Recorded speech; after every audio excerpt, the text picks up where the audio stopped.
and doing molecular microbial ecology on it. Most of the work that we do here is collaborative in nature, so we either collaborate with each other, or we collaborate with OMAPRA, or we collaborate with other researchers across. Is being tested for their resistance to different nematode populations. So as we come out with new nematode cultivars, new soybean cultivars, we want to be sure that they're actually resistant to the different nematodes that we have in place. We'll be coming up to some cover crop trials, but if you're wondering what that dead corn is back there, that's actually sweet corn, so it's already been harvested. It doesn't have a disease or anything like that. It simply matures earlier. We have crimson clover, common clover, oats, rye, all sorts of different types of cover crops that might either be planted after winter wheat has been harvested or might be interseeded into corn cropping rotations. So aside from the fact that they look really pretty just in general, they're actually doing wonders for soil biological health. So we have cover crop research programs both here at Harrow and out at Woodsley as well on different soil types. And we work quite closely with extension groups and with OMAPRA as well to try and optimize those mixes.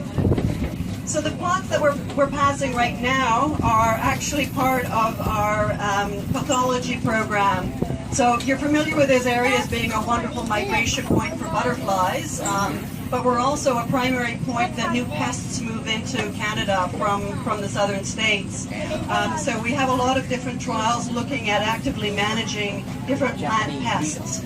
What you're seeing in here are different cultivars of soybean in the middle that may or may not be resistant to the different pests that are present in this field. So again, we're working to produce different or help test different varieties of crops that farmers can use while minimizing pesticide inputs. Some of the things that you're seeing growing here, deliberately growing those crops to attract certain pests because we want to accumulate those pests so that we can do work on them. So one of the things that we actually we're looking at on the right-hand side are actually carrot crops. So they're part of the, minor pesticide use program and also different things that we grow.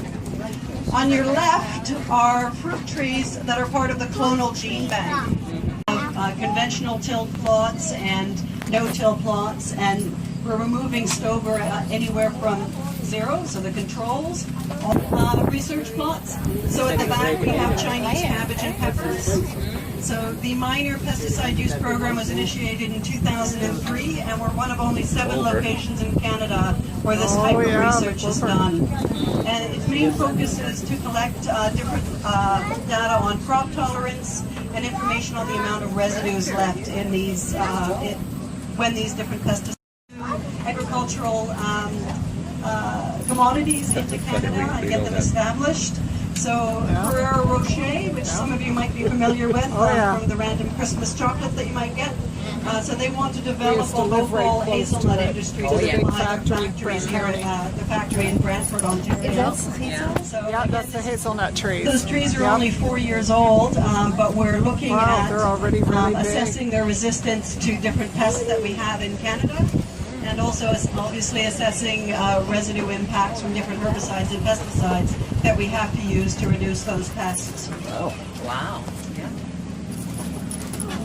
Yeah, we have all these sunflowers. Yeah, they're just small. We do have, again, lots of nematode research that's going on here. Some of these trials that we're passing right now was transferred to ginseng production when tobacco farming was being phased out a little bit in Canada. But ginseng has some notorious issues with replant disease, so you can't plant the same ginseng on the same soil year after year. Once you're harvesting your ginseng, you have to fumigate the soil, otherwise you get something called replant disease that happens. So there is some work I was just telling you that. Yeah, that's in the shade. Yeah, ginseng always has to be in the shade like that. Down where we used to possible cover on the ground. Obviously some recent back, you can see corn down the end of that row. That's a very large-scale cover crop trial that Shuming Yang is running, and he's looking at the use of cover crops in organic agriculture. So it's corn, I believe corn, winter wheat, and cover crops of various sorts.